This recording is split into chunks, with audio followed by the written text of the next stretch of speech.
Today we're gonna talk about Numpy attributes. First, we can check the type of a Numpy array by using the dtype attribute of the NP array. So first, we start off by defining a Numpy array that has 3 rows and 4 columns. And then we call the x.dtype attribute and find that this Numpy array has integer values. Then we can specify also another array called a that has a dtype of Numpy float.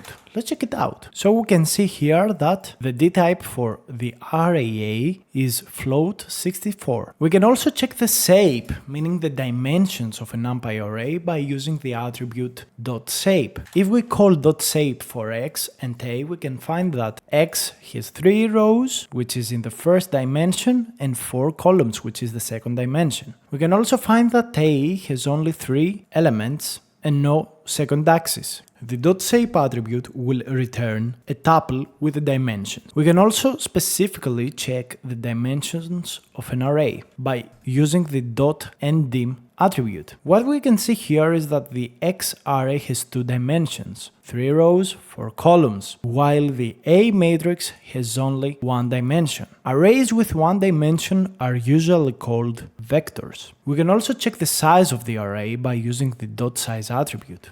We can call x.size and a.size. x.size is equals to 12, while a.size is equals to 3. So the size operation is the product of the numbers of the .shape. It shows the sum of elements in an array. So the idea is that here we have 3 rows, 4 columns, and in total we have 3 times 4 elements, meaning 12 elements. While for the array A or the vector A, we have only 3 elements. And we can also check the item size for both arrays by using the .item size attribute. Both of these arrays have items of size 8 bytes. Why? Because both float and integer are 64 bits. I hope you enjoyed this. Don't forget to press the like button.